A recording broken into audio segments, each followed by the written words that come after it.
Hello, family members. I hope you're having a nice day today. I want to talk to you today about something that I keep seeing happen over and over again. And I feel like, you know, it's a phenomenon that's worth kind of dissecting. So let's talk about the washed up celebrity to right wing pipeline.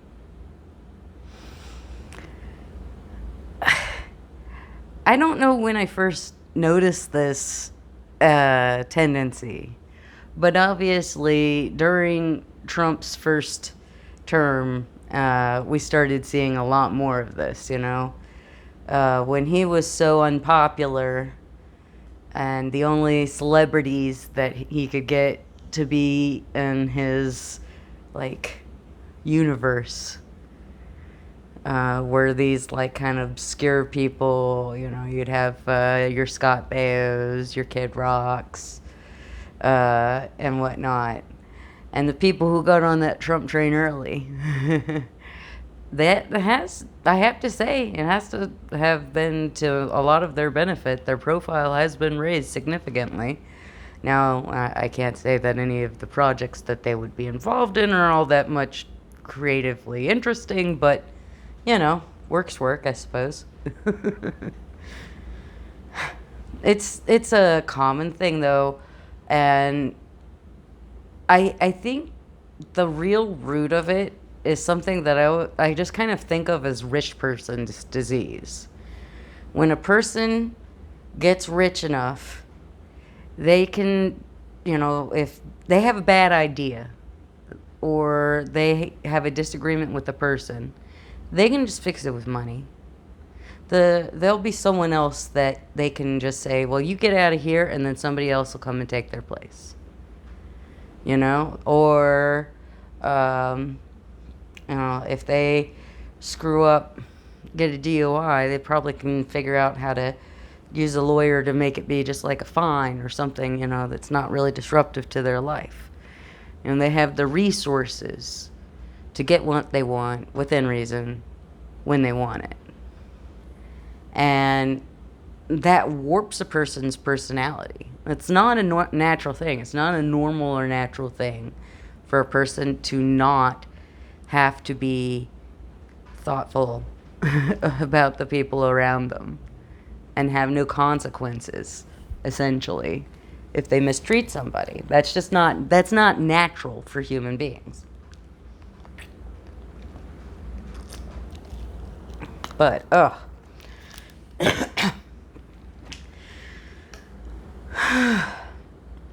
I think what happens a lot of the time is they get high on their own supply. They believe their own hype. There's gonna be someone around them that'll come up with some excuse for why what's going on is either not their fault or not as bad or blah, blah, blah, blah, blah, blah, blah. And I think that when you keep hearing those messages from the people around you, it's really easy to receive this message that it's not your fault that your career is not what it used to be. It's that you're too white and straight and, cis or whatever. You're too right wing, you're too conservative, and that makes you controversial and keeps you from being able to be the superstar that you could be, And then once you've kind of tasted that Kool-Aid a little, I think it's easy to get really, really sucked in. I wonder in a way if that's not what happened with Roseanne, Like, I think Roseanne maybe kind of got a little sucked in and started to believe her own hype. And it's a sad thing because, she was a very talented woman and she probably still has talent. But she doesn't have enough perspective to be able to use it in a way that would be, good. Would come out with a product that was any good, to be honest. And, it's hard. You feel bad for somebody who's in that situation on one level, but also, like, their problem is of their own making. The reason why they're struggling is because of their inability to listen to other people and to humble themselves. And when you are poor or even middle class, you have to humble yourself a lot of the times. You got to humble yourself for the sake of, like, your boss or your mother-in-law or the lady from the HOA, that's always getting after you for having your kids' toys in the front yard. I mean, there's always something. Your kid's teacher or principal or just your kid, Like, most people who are not suffering from rich person disease have lots of people in their lives that can check them, that can humble them, that can humiliate them. And humiliation isn't good, but sometimes it's necessary, We need other humans to check us. That is a actual, factual, like, evolutionarily designed human social thing, is that we check each other. We give each other new ideas, but we also question whether those new ideas are useful or not, or what problems might arise with those new ideas. It's a very interesting thing to me to imagine what it would be like to live that way. To have people always, you'll always be able to find a coterie of people who are willing to support you just because of name recognition and desire for that reflected glory, Like, it doesn't matter how many terrible God is Dead movies Kevin Sorbo and all his little buddies make. Those movies are awful. They're not good. The only thing they'll be remembered for is how bad they are. Because when you don't have someone who can check you, when you don't have the people around you who can say, hey, this movie is terrible, like, this doesn't make any sense. This character is very unrealistic, every part of it. The way that things are filmed is very unprofessional and makes the movie look cheap and all of this stuff. When you get into that little echo chamber, you end up with, like, the Daily Wire. You end up with your Jeremy Boring stuff. What did he do? Like a movie or a TV show or something, and it was awful. And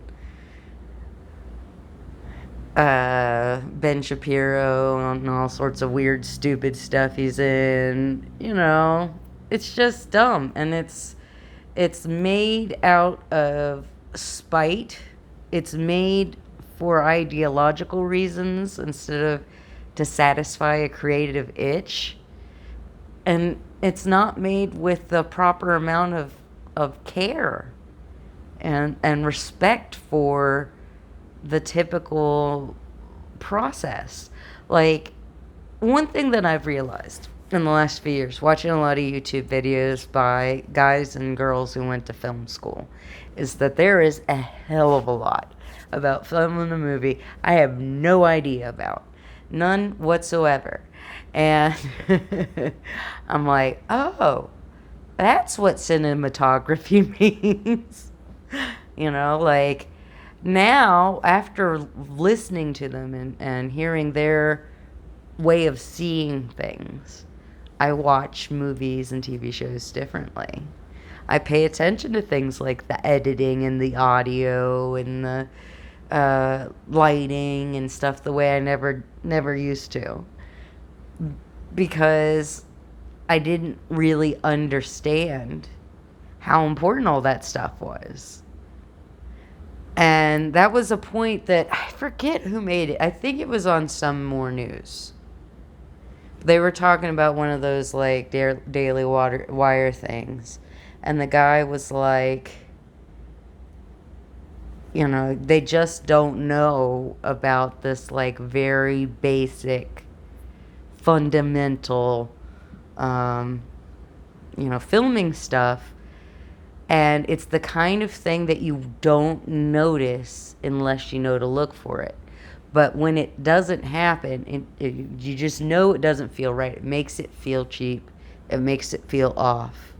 It makes it feel less grounded, less real. And I think that's something that a lot of the people who go on this like journey to the right-wing pipeline, once they start getting involved in projects as their new politicized self, they don't have the ability to get the feedback they need, because they have all these contrarians that are going to come out of the woodwork and say, no, what you did was cool and right and good. You shouldn't have to apologize for that. Double down. That's what they want. I think about that Gina Carano. She was on the Baby Yoda show, and I never watched it. And then she, came out and said some pretty abhorrent shit. And Disney was just like, you know what? We don't want to deal with this crap. We're getting at it. And then she decided her whole career had to be about that. And it's like, do you think you're going to be in any good projects that way? That's not professional. That's the thing, like, being any sort of job that has sort of a high visibility in the public component, your professionalism doesn't end at the end of the workday. You have to have a certain level of professionalism in your public persona, or else you're going to harm your image, right? And so that means, you can still live your life the way you want, but you need to be discreet, And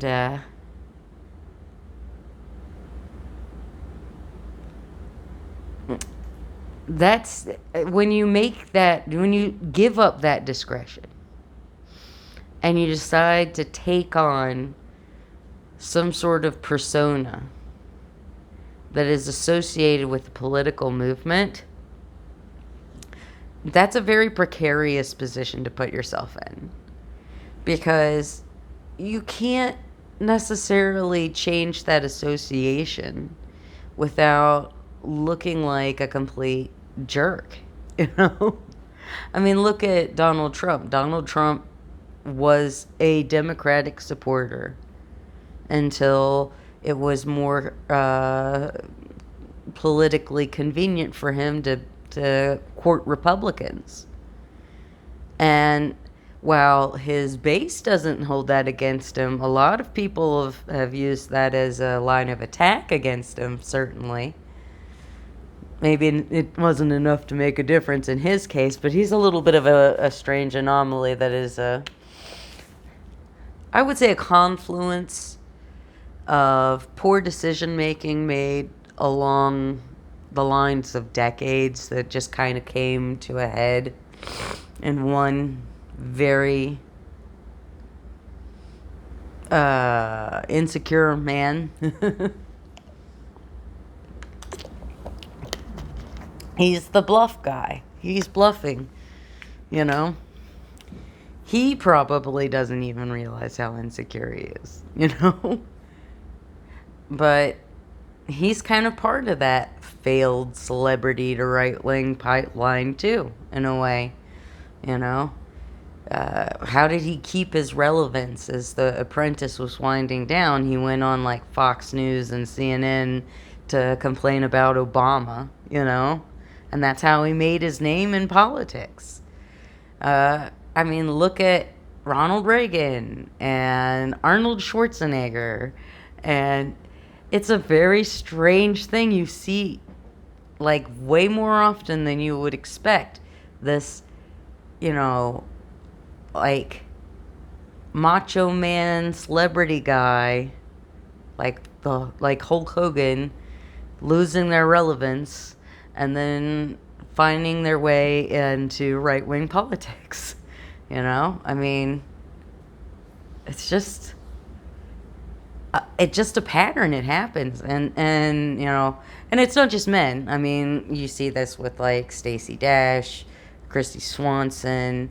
I would say Candace Owens in a way, almost, because Candace Owens wasn't necessarily a celebrity, but she was well known and kind of had a name.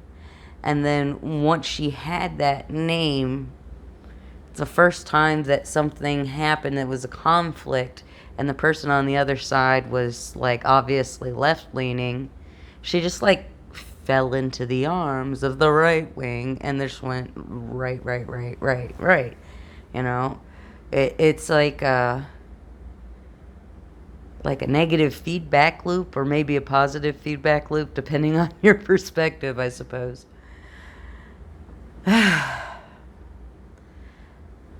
But I was talking to my friend earlier today, and I was like, you know, I really think getting everything you ever wanted is very unhealthy for a human being. And the more I think about that, the more I realize that all of our leaders are going to be affected by that unhealthy situation. You can't be a well-known like political operative on a national level or even a state level without having gotten a lot of things that went your way along the way, and having a lot of people who want to get your attention and want your time and want to give you money. And that's gonna distort your view of the world. And you think about these career politicians that are in the game for decades, right? Decades and decades of having people clamor for their time and want to know what they're thinking.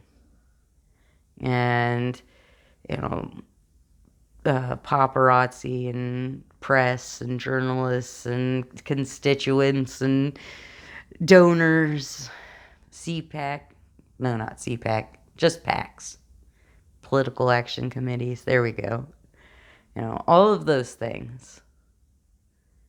You know, you never need to be humbled, because even when you take a loss, there'll be someone there to tell you that it's not your fault, that you're not to blame, that it's those weird trans activists, or I mean, I don't even know what they mean by trans activist. I guess trans activist is just code for trans people, but I don't want to sound like I'm against a person, because that sounds uncomfortably like I'm against human rights, and I can't like handle that, even though that is the truth. I mean, like, you can't be anti-trans and not be okay with people losing rights, human rights that, you know, we all should have. So, sorry I got off topic a little bit, but not entirely, because, you know, that I mean, like I said, that's J.K. Rowling right there. Let's go there. J.K. Rowling, for some reason, she said this publicly, and I cannot say what the mechanism for it is, but she has said that the reason that she became interested in gender issues was because she was sexually assaulted by a cis man.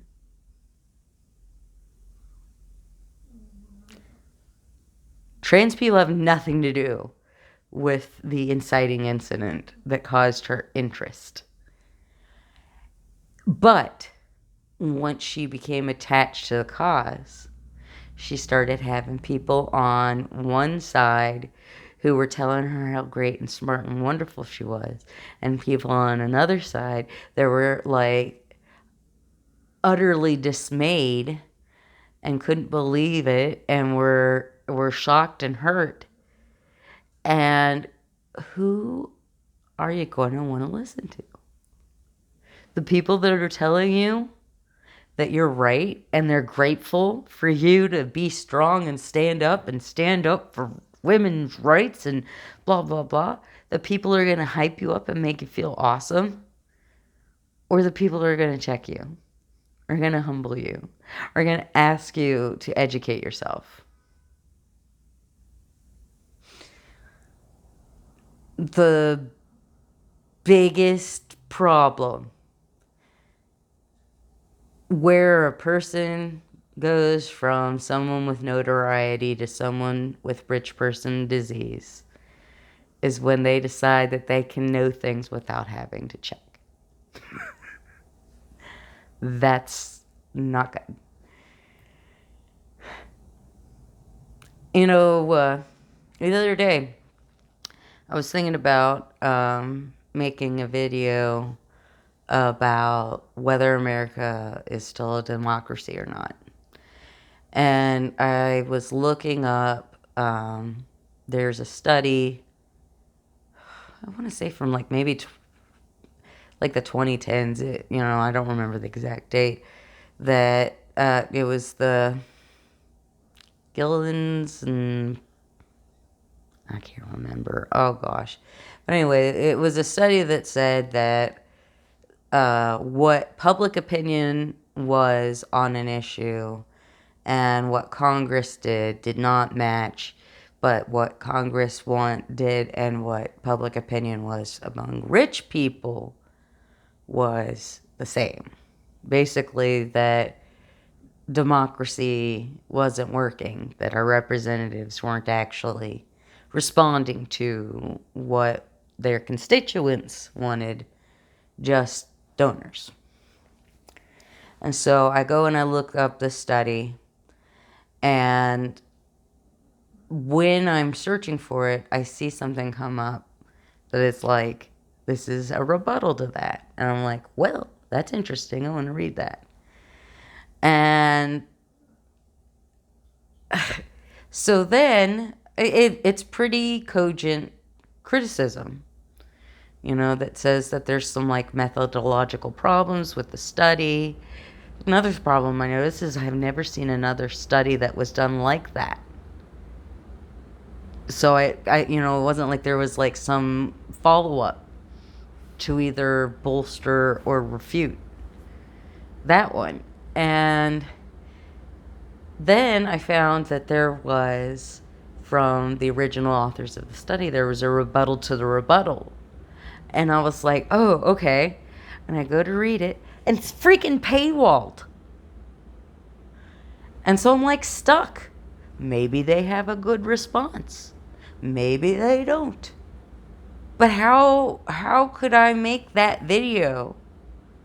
Because I don't know. Because when I went to check something that I was fairly certain was true, I found out it was more complicated than I thought.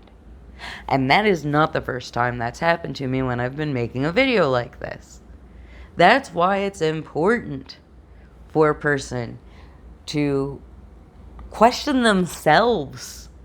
Have people around them that can question them and to also question themselves. Like, I'm telling you, my new therapist is really good. She sees me. Like, I'm pretty good at like hiding things I want to hide, but she sees right through me, and I know that's gonna be tough for me at times. But I need that. I need someone who is going to be able to see through my intellectual bullshit, you know? Just because I can talk about like astrophysics or the axiom of choice or whatever doesn't mean that what I'm saying isn't bullshit, you know? I can sound smart, but I need to actually make sure that what I'm saying is valid and backed up by reality. And that's not always easy. Sometimes you find that the nuance is so such that the project you wanted to make is not valid, you know? But a person with rich person's disease probably wouldn't have even checked. They would have gone ahead and they would have made an argument based on a study that's a shaky foundation. And logic that is built on an incomplete foundation is not logic at all. It's just, you know? Like, I try to be careful to only say things that I know are true. And so sometimes that means that I have to be very careful with my wording. Because, you know, some things that are sort of common knowledge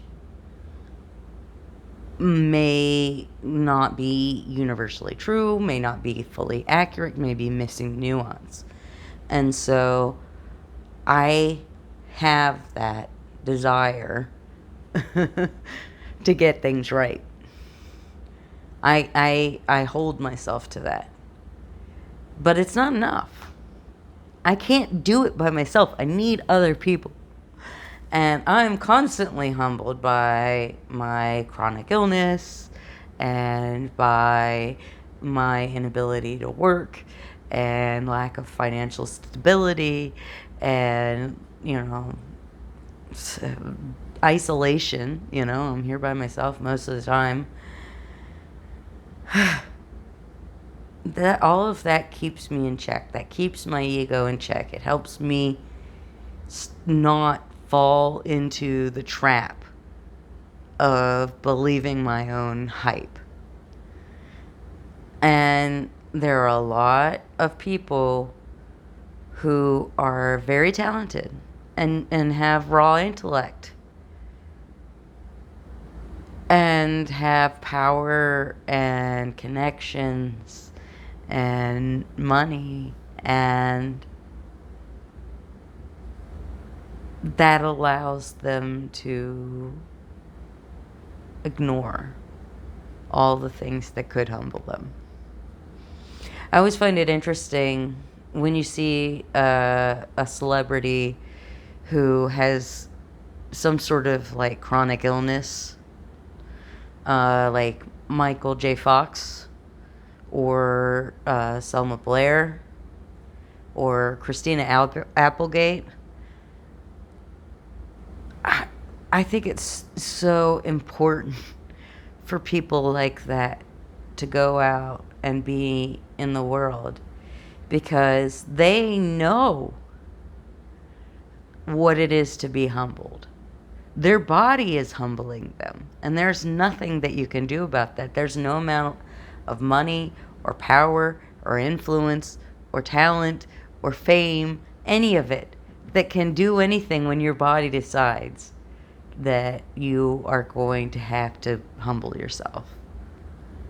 And that kind of phenomenon can happen to anyone. You know, it happened to me relatively quickly. You know, I went from the hiker, you know, all over Ocala National Forest and Central Florida and wherever, to homebound. I went from the person who drove all the time, I was always the driver, to unable to drive anymore because it's too physically uncomfortable and overstimulating.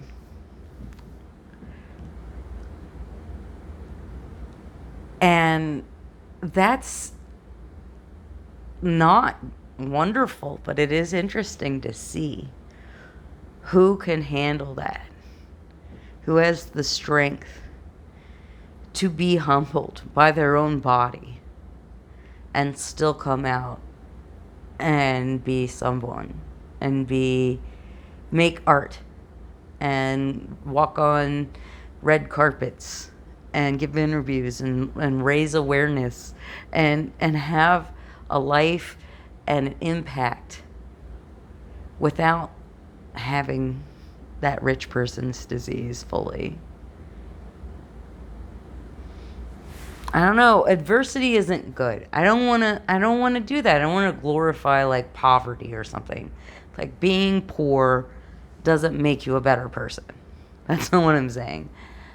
I'm saying that beyond a certain point, money does not make you a better person, and in fact, it probably makes you a worse person. And that when that happens to you,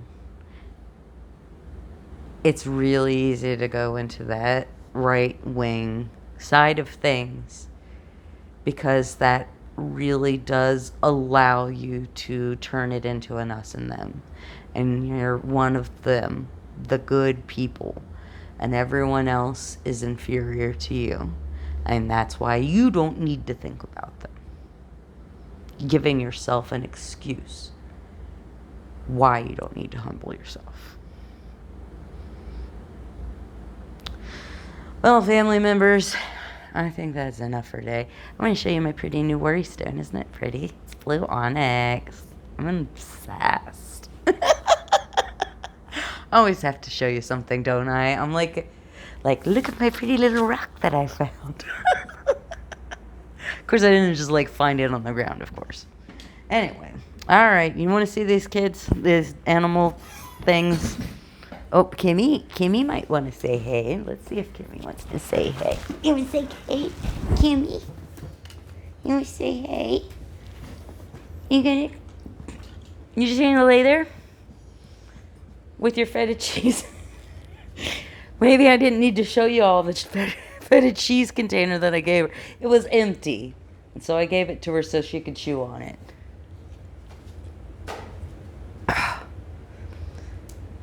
Yes, I'm a bad mommy. Doesn't clean up after herself. And you're a good Kimmy. Very good Kimmy.